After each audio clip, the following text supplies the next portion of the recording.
প্রতিটি পুরুষের অধিকার সুরক্ষিত হলে প্রতিটি দেশ সুরক্ষিত হয়, প্রতিটি সমাজ সুরক্ষিত হয়, প্রতিটি পরিবার সুরক্ষিত হয়। চোখ বন্ধ করে একবার ভাবুন তো, কারা সকাল হতেই কাজে বেরিয়ে পড়ছে, কারা পরিবারের দায়িত্ব ভরণ পোষণ কাঁধে নিয়ে নেয়, কারা দেশের নিরাপত্তা অবকাঠামো এবং অর্থনীতিকে সামনে এগিয়ে নিয়ে যাচ্ছে। যে ছবিটি আপনার চোখে ভেসে উঠবে সেটি কি একজন পুরুষের? পুরুষ সমাজের এই স্তম্ভটিকে আমরা এতটাই স্বাভাবিকভাবে নিয়েছি যে তার ব্যথা, তার ভয়, তার অধিকারহীনতা কথাটা বলাই যেন অস্বাভাবিক হয়ে গেছে। তাই আজকে আমরা এই অস্বাভাবিক কিন্তু অত্যন্ত জরুরি বিষয়টাই আলোচনা করতে বসেছি।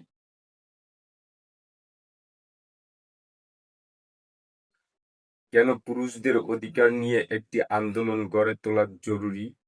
কেন সমাজের গুরুত্বপূর্ণ এই অংশটির জন্য আমাদের সোচ্চার হওয়া প্রয়োজন? সভ্যতার শুরু থেকে আজ পর্যন্ত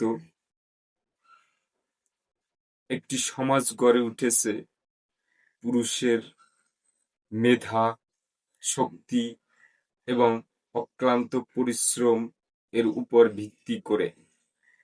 পুরুষরা কাঁধে তুলে নিয়েছে সংসারের বিশাল দায়িত্ব। তারা অক্লান্ত পরিশ্রম করেছে শুধু নিরাপদ ও নিশ্চিত ভবিষ্যতের জন্য। অথচ এই একই পুরুষ আজ রাষ্ট্রীয়, আইনি ও প্রশাসনিক সুযোগ সুবিধা থেকে বঞ্চিত।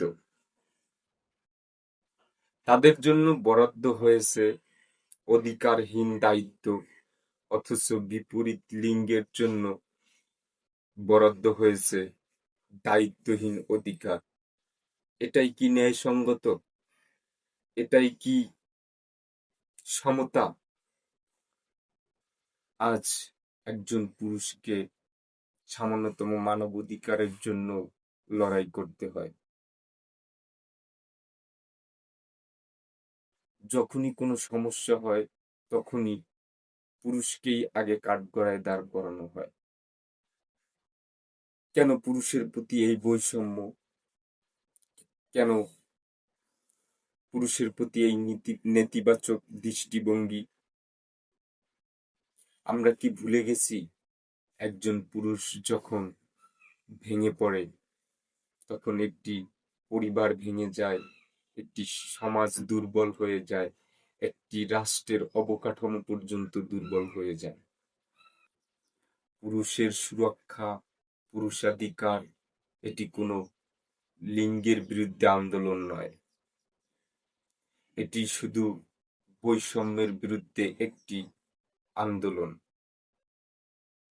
এটি শুধু পুরুষের নয়, এটি একটি সুস্থ ও ভারসাম্যপূর্ণ সমাজ গড়ে তোলার আন্দোলন।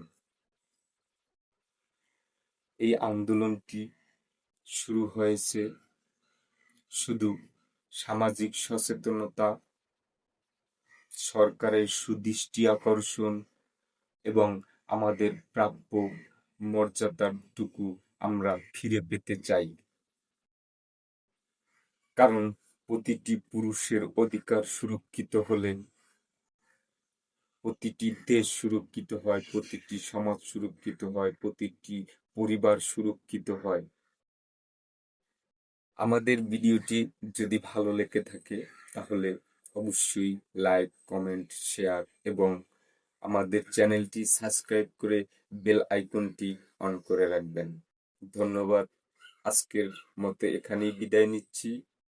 দেখা হবে আগামী কোনো এক টপিকে, কোনো এক আলোচনায়। ততক্ষণ আপনারা সুস্থ থাকবেন, ভালো থাকবেন এই প্রত্যাশা। আল্লাহ হাফেজ।